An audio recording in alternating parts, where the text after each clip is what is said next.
Hello everyone, it is I, the Fable of Fables, your new best friend. How you guys doing? I should probably make myself a little smaller since I seem to be blocking the way. Oh man, I want to be so huge. Huge. I'm kidding. Anyway, hi guys, how you doing? I saw this and thought, Common, a dear friend of mine, was very interested in the ocean, like the ocean horrors of Fallout, and Fallout and the Elder Scrolls series are owned by the same people, to my understanding. Correct me if I'm wrong. I'm pretty sure I'm right. So I thought, hey, why not? Let's go on the other side of the thing instead of sci-fi. Let's go into fantasy and check out this Skyrim Sea of madness. Ghosts is exactly what it sounds like. Dude, I love the name of that. The Sea of Ghosts, the Spectral Sea, all that stuff is amazing. That's kind of a thing in my D&D world that's insane. I love it. Anyway, time to continue. An ocean littered with the bodies of armies, pirates, Oh sailors, and their yeah. ships. Creatures and monsters that come from legend and pull these ships to their watery graves. But it's not just the sea that we're interested in, it's all of Skyrim's bodies of water, and the stories they have to What? tell. I'm If more you guys interested in enjoy the Sea of Skyrim or Ghosts Elder though. Scrolls content, then you're in the right place. You should consider subbing. We have a lot of dark and horror I'll think about content it, coming but up for the spooky month. Also, if this feels reminiscent to a video called Fallout's Ocean Horrors, that's because I'm the same guy. oh, Hello, neat. this is my other channel where we focus on the Elder It's nice to Scrolls. see you again, my Anyways, dude. enough talk. Enjoy the vid, guys.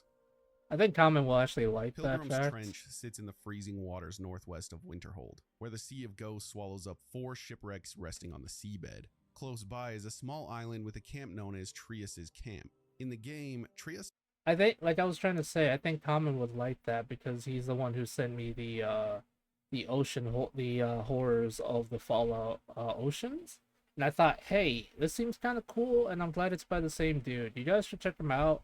I've only seen like one or two of his videos, but I think he does some great work. So please support him. That'd be really nice, and please support me too. But always make sure whenever we do reactions to check out the people who created this stuff because they work really hard, and if not for them, we wouldn't be able to learn all this cool stuff, you know. So yeah. Anyway.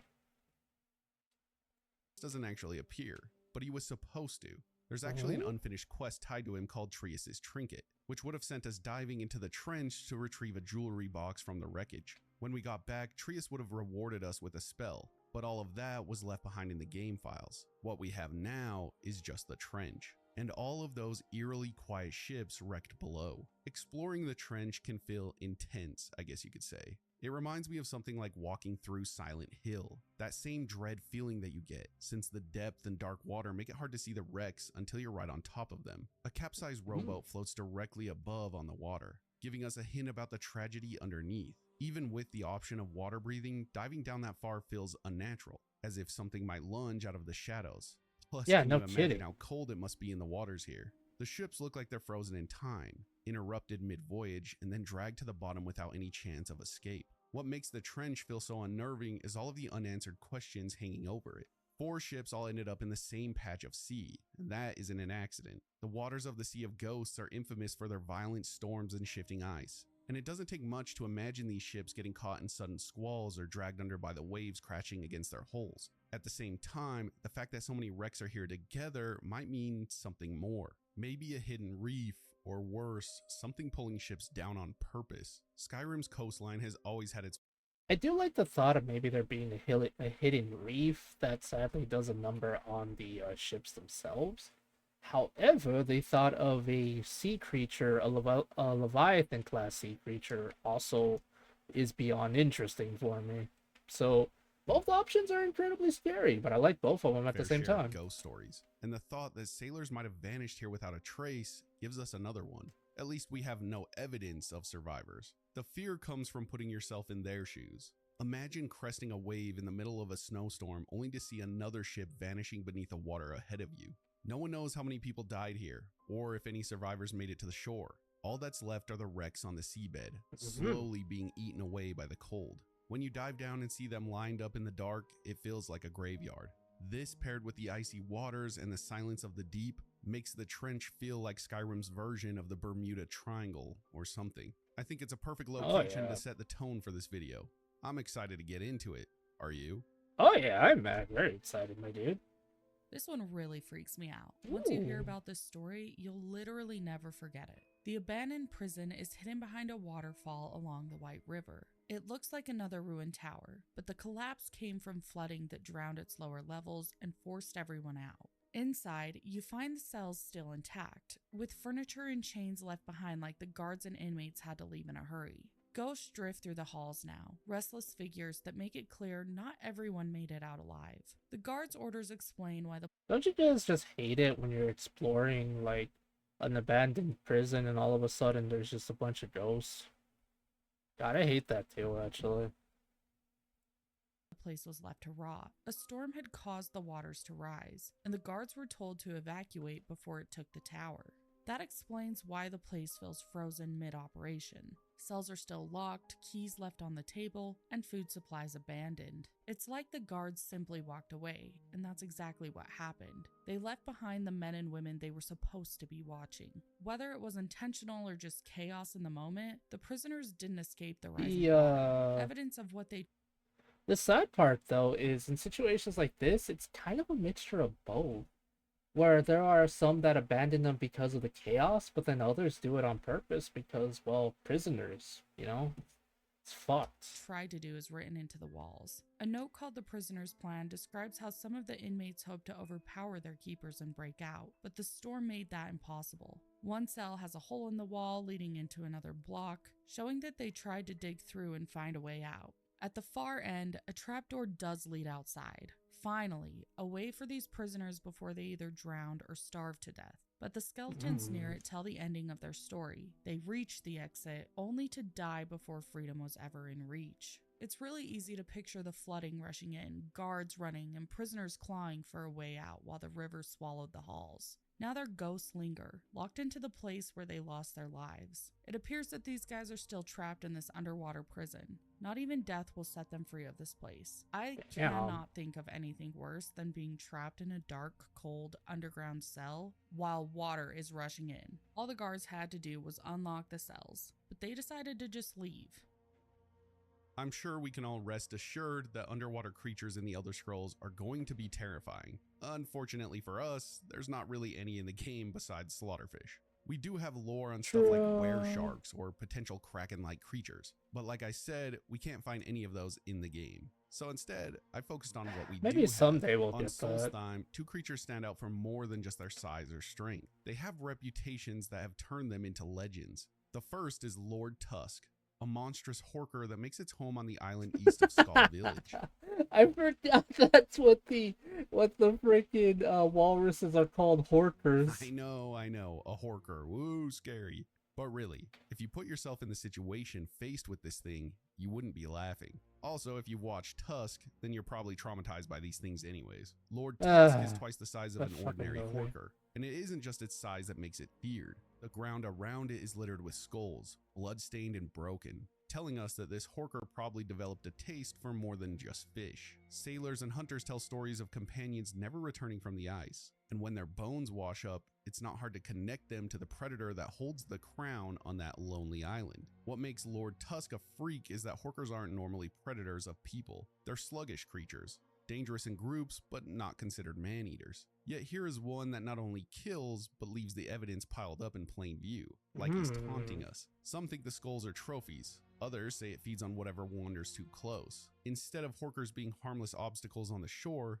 this one changes them into something more dangerous, an apex creature ruling its frozen island with death and carnage. Okay, I might have embellished it a little bit, but for real, this thing would be scary. Then there's Old Salty, a mud crab. Salty. You guys know by now not to judge a book by its cover. Found at North Shore Landing, it doesn't look much different than other mud crabs, but the details around it tell a different story. Unlike the nameless crabs found all over Skyrim's rivers and shores, Old Salty carries weird things with it. Gold, a tankard, even shoes. It is scavenged from the dead, or possibly picked through shipwrecks along the coast. This ties it back to the mud crab merchant of Morrowind, a creature famous for trading alcohol with adventurers. Where that one was treated almost as a curiosity, Old Salty comes across as its darker counterpart, an old mud crab that has survived long enough to earn a name, gathering pieces of dead people and celebrating like a those zombie who crab? drown nearby. A grave robber mud crab, I guess you could say. Together, Lord Tusk and Old Salty show two different faces of Solstheim's waters.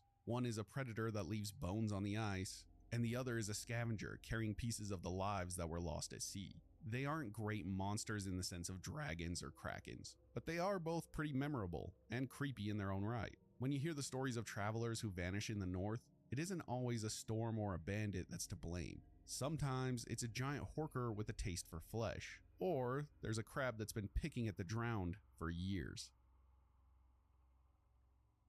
The Lady of the Lake is northwest of White. Alright. A skeletal hand juts out of the water, clutching a sword as if its owner died mid-grasp. The bones are half submerged, but they don't sink or drift away. They stay locked in that one pose, frozen in time, waiting for someone to claim the weapon, pull the sword free, and the arm collapses, leaving nothing but broken bones on the riverbed. Of course, this is an obvious reference to Arthurian legend, with the sword meant to be like Excalibur, but Skyrim's version and the context we are putting in it for this video kind of changes that. Instead of a mystical lady offering a gift, you're confronted with the skeletal remains of a person who may have once tried to play that same role. How did someone end up in this little pond gripping the sword, and why do they come back? Was this a ritual, a sacrifice, maybe even necromancy? We never find out. Life carries on in the water while the bones linger, a place of beauty and decay. Whoever that hand belonged to, their story ends here, forever a warning or a temptation to anyone who passes by. Maybe you should reach out for the sword. I'm sure there's no curse on it that would place you in the skeleton's stead, right? That'd be kind The of quest cool, to known be as The Straw honest. That Broke begins with Narfi, a beggar who lives alone in a ruined house in Iverstead. Am I the His only one that mind is thinks that'd be kind of fragile, cool? scarred by the death of his parents, and he clings to one last thread of hope, his sister Rada. He believes she's still alive, gathering herbs as she always did, and that she'll return to him someday. Narfi repeats this to anyone who listens, probably trying to convince himself. It's already a pretty tragic tale, but what does this have to do with any type of water? I hear you asking. Well, we get the truth beneath the waters near the bridge southeast of Iverstead, where Rada's body rests out of sight. Her bones are settled on the riverbed, holding a satchel of ingredients and the necklace that Narfi remembers so fondly. She This didn't quest die in a hurts, man. battle or through some cursed artifact. She was swallowed by the river, vanishing in a way that left no closure for the brother who waits for her. Wilhelm, the innkeeper, admits he suspected that Rada is gone, but he avoids telling Narfi directly. He mentions There's some theories that kind of state that she was actually murdered or something like that, and it's kind of like, damn, dude, this is some very, very dark storytelling. Goodness gracious. she used to collect ingredients on the small islands east of town, which makes her absence easy to dismiss as an accident of the wilderness. But I have to wonder, the way her body ended up in the river rather than on the islands leaves some questions unanswered. Did she slip and fall into the current, weighed down until she drowned? Or did something in those waters drag her under? Or maybe Wilhelm's story feels a little too convenient. How did he know so much about Rada's schedule? The game doesn't explain it, but it's all a little fishy to me. When you find Rada's necklace, you have a choice. Bring it back to Narfi and destroy the only hope that keeps him grounded, or keep it and let him live in denial. Either path is pretty heavy. Handing him the necklace confirms the truth and leaves him even more broken, but keeping it leaves him wandering Iverstead, waiting for someone who will never return. Rada's fate shows how Skyrim's dangers don't always come from monsters or magic. Sometimes it's the land itself, a slip in the water, or a Or simple accident that sometimes leaves it's people the lost people forever. Or themselves. maybe it's just the monster you never knew. Yeah, there it is. This one is simple, but sometimes that's the scariest for people. It's more relatable because a lot Oh, of us yeah? have been on small boats or have been fishing, and tragedy can still strike during the mundane. North of Half Moon Mill, beneath the waters of Falkreath Hold, you'll find a capsized fishing boat pressed against a large rock. The hull is covered in weeds, its wood worn down by years underwater, leaving the impression that it's been resting there for quite some time. There's no sign of the crew, no bodies or bones, just the boat itself and the fish in the area. For something so simple, a fishing boat swallowed up by the lake sparks a lot of questions about how it ended up there in the first place. Fishing in Skyrim can be dangerous, and Falkreath's lakes are deep and unpredictable. It's easy to picture a family boat caught in a sudden storm, or overloaded with a catch until it tipped. With no survivors or remains to tell the story, maybe it was just a leaky boat and everyone got to shore before being dragged under. But that's a rough swim. Slaughterfish patrol the water nearby. They kind of feel like they may have played a part in what happened to the boat's crew. If fishermen were thrown into the water here, the fish circling below would have made survival slim. Right. Like I said, it's not the most fantastical thing. It's a fishing boat at the bottom of the lake. But sometimes all it takes is an image like this to set someone off.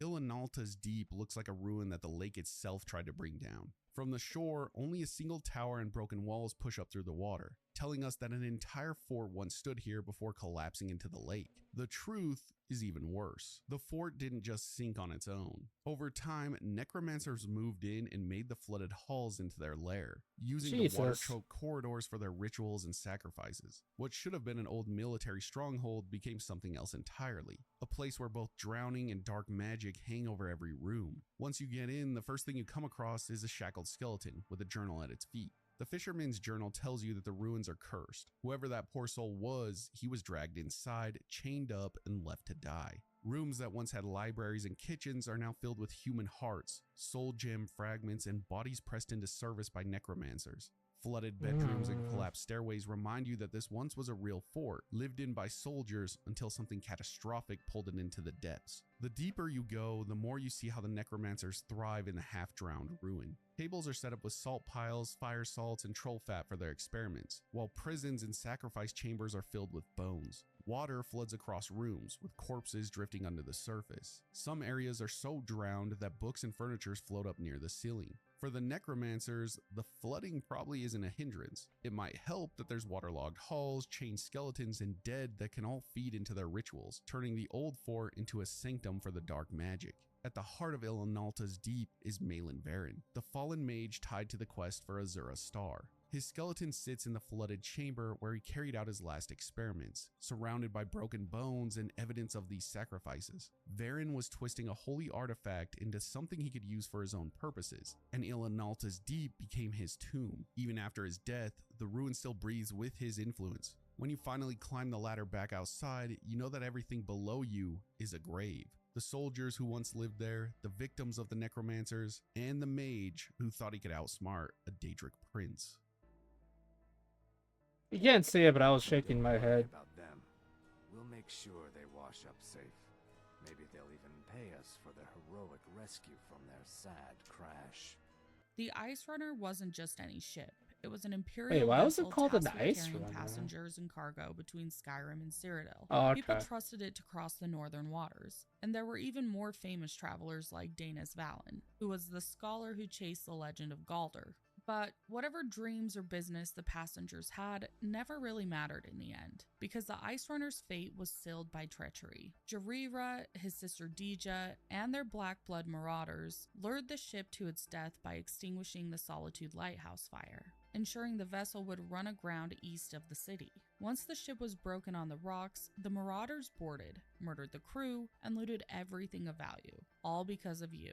By the time you find the wreck, the ship is half submerged, its once proud deck filled with the bodies of Imperial sailors and soldiers. The blood stains, the dead crewmen left where they fell, and the ever-present signs of struggle, this place became a battleground. The marauders still occupy the ship.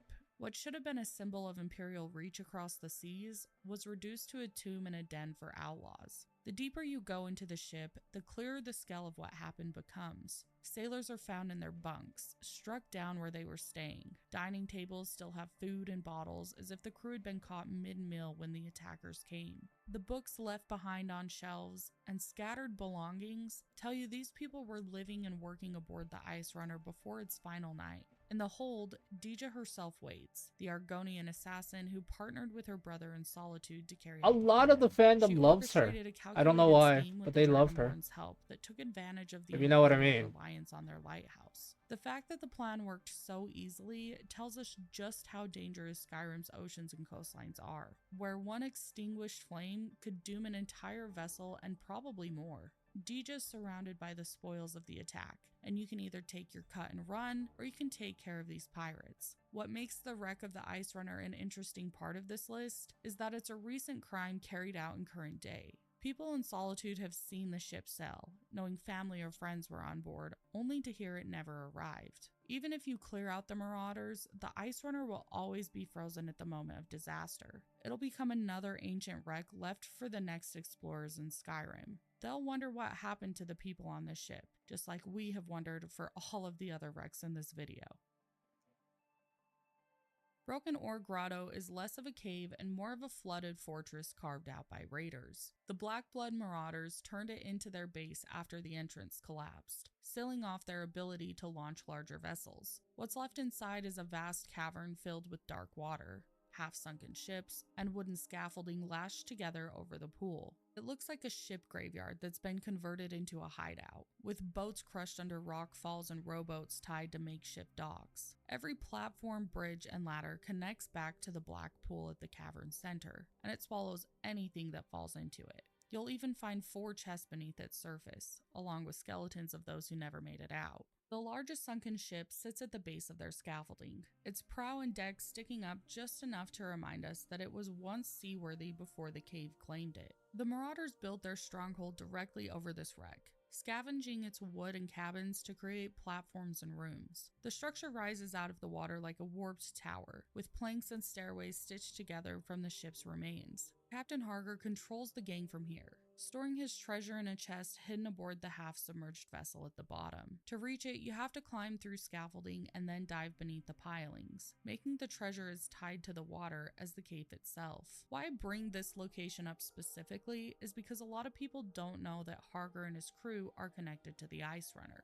The connection between Broken Ore Grotto and the wreck of the Ice Runner is clear through his journal. The marauders use the grotto as their staging ground, rowing out from the dark pool to strike along the coast. It was from here that Jarari and Dija plotted the Ice Runner's doom. Broken Ore Grotto is a cavern of drowned ships and stolen wealth, where the water holds both the evidence of past crimes and apparently a staging ground for future ones. This is where they come from, gliding out into the night to slaughter innocents on their ships.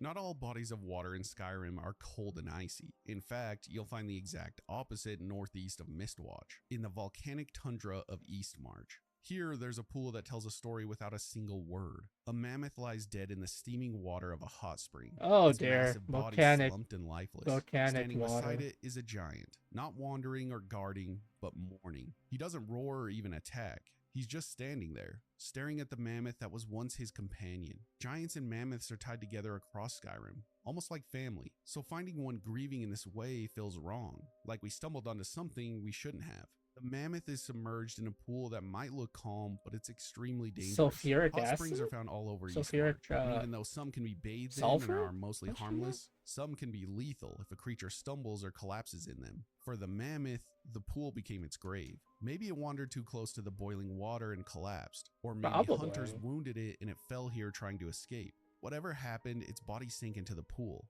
I can only imagine the cries of the poor mammoth boiling to death. Maybe his Ugh, giant dude. companion Jesus. watching without being able to help. Now that is true horror. It reminds me of a video that recently came out where I think it was a moose or a buffalo that fell into a hot spring in Yellowstone. It was a It was buffalo. really sad. Giants herd, they defend, they attack. But here you see the grief.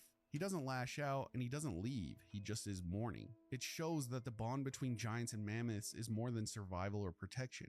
Losing a mammoth is like losing kin. In a land where giants usually terrify travelers, this one is frozen in sorrow. His entire world diminished by the death in the water. This scene doesn't lead into a quest or a reward. There are no enemies to fight or dungeons to clear. It's just here for us to find and ponder on. It gives us more meaning into the relationship of the mammoths and giants for sure, but you'll keep thinking about it long after you've already left.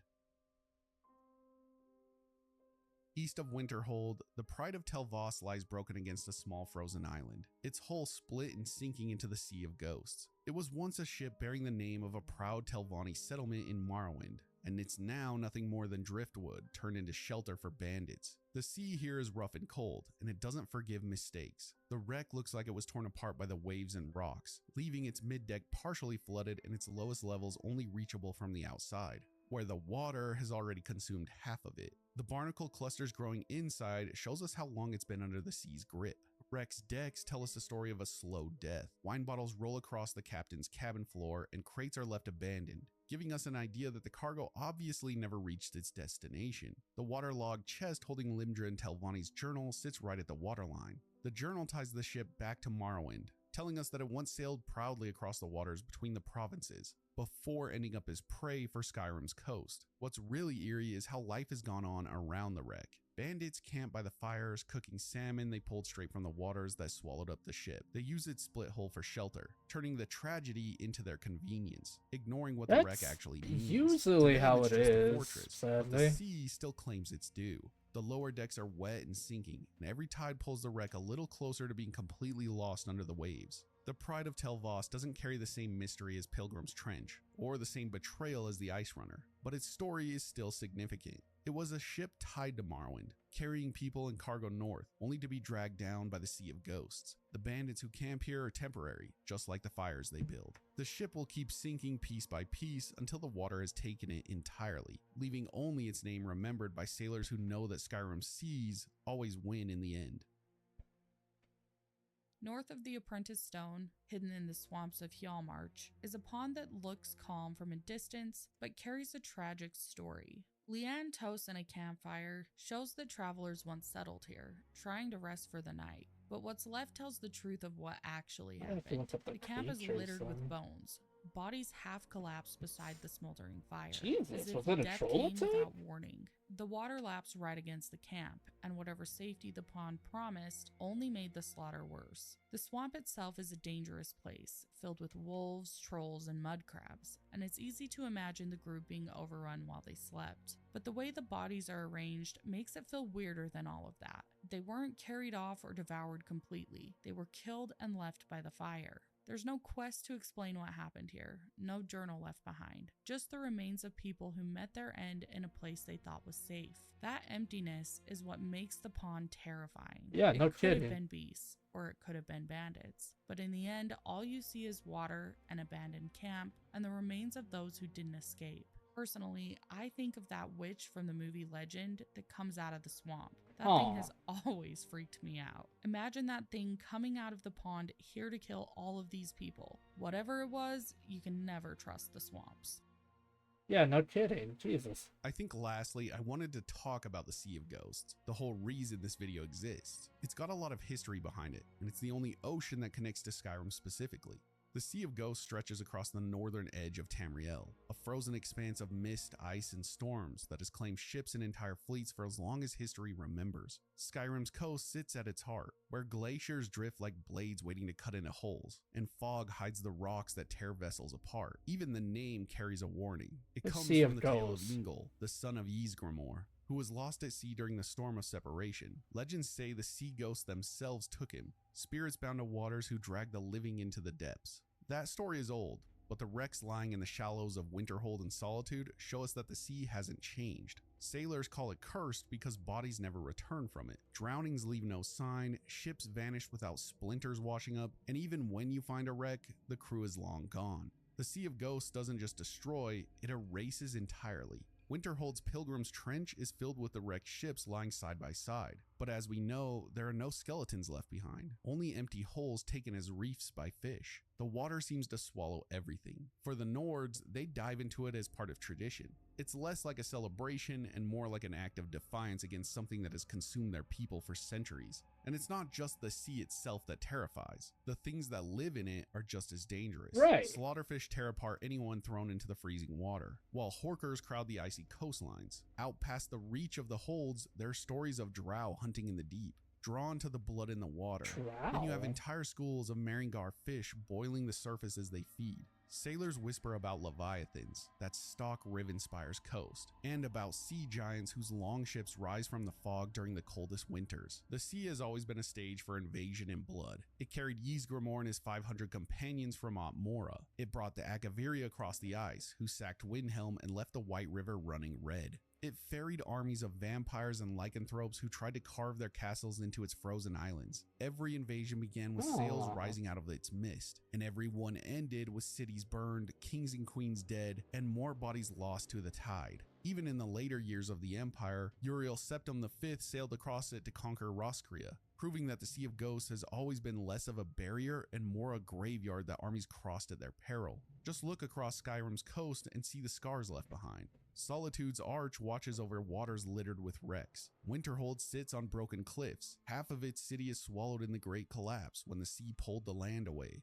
Dawnstar and Windhelm thrive as ports, but they live with the constant fear that the ships they send out may never return. Forts built by Raymond I still stand in ruin along the shoreline. Even the Volkihar vampires, with all their power, chose to build their castle on an island in the Sea of Ghosts, as if the water itself would keep mortals away.